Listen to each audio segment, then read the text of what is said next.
Jam setengah 12 malam. Kang Jaedi bersiap-siap. Ia mengambil senter. Sarung diselendangkan di leher. Memakai jaket dan sepatu bot untuk berjaga-jaga kalau ada sesuatu di jalan. Kembang dan air sudah disiapkan dalam plastik hitam. Airnya dimasukkan ke dalam botol aqua. Setelah semuanya siap, ia mengayuh sepeda menuju arah timur melewati jalan setapak. Sekitar 10 menit kemudian, ia sampai di pertigaan. Lalu belok kanan menanjak ke arah kuburan. Sesampainya di pertigaan menuju kuburan, Jaedi melihat jam di HP-nya. Sudah pukul 23:05.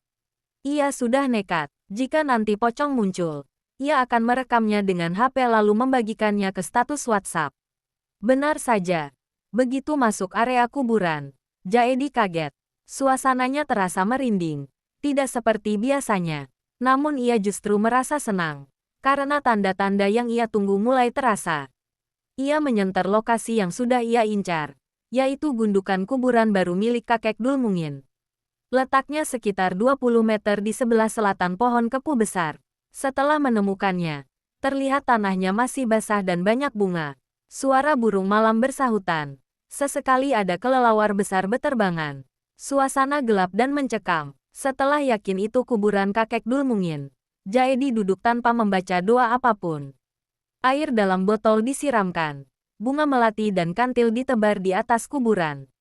Ia menaruh daun jati kering di tengah gundukan. Lalu berkata, "Ini bunga yang tadi saya ambil dari kain kafanmu. Kembalikan, bangun, bangun, bangun." Belum lama, angin bertiup pelan. Jaedi segera mengeluarkan HP untuk merekam. Hidungnya mencium bau harum yang sangat wangi. Namun tiba-tiba ia mendengar suara bacaan kalimat thayyibah dari luar kuburan, seperti dibaca oleh banyak orang. La ilaha illallah, Muhammadur Rasulullah.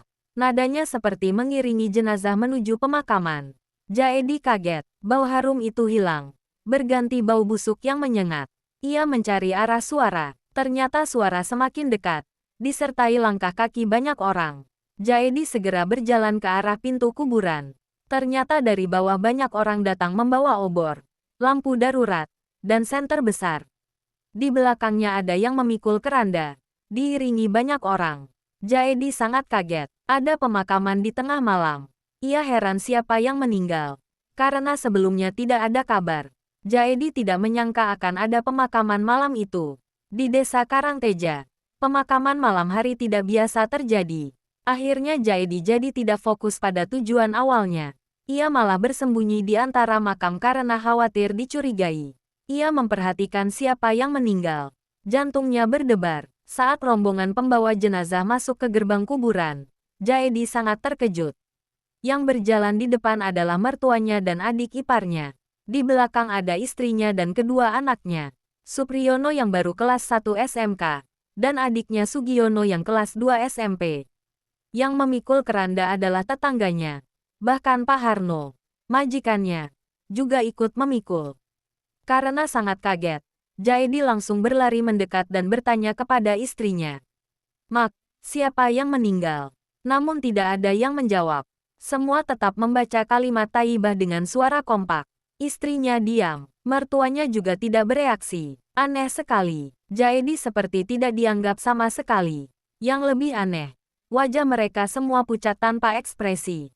Jaedi terus mengikuti sambil bertanya, tetapi tidak ada satupun yang menjawab sampai mereka tiba di liang kubur yang sudah disiapkan.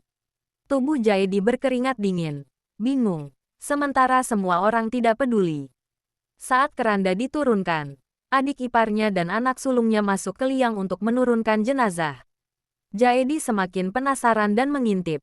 Seorang ustaz yang biasa mengajar mengaji di langgar mengumandangkan azan dan iqomah. Perlahan-lahan jenazah diturunkan ke liang lahat.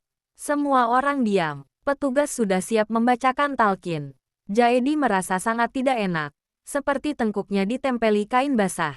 Ketika kain kafan dibuka, Jaedi sangat terkejut. Ternyata wajah mayat itu adalah dirinya sendiri. Jaedi memegang kedua pipinya. Matanya melotot. Ia spontan berteriak-teriak sambil berlari keluar kuburan. "Aku masih hidup. Aku belum mati." Ia lari ketakutan. Sepedanya ditinggalkan di sawah dekat kuburan. Ia terus berlari tanpa arah. tidak ingat apa-apa selain ingin segera sampai rumah.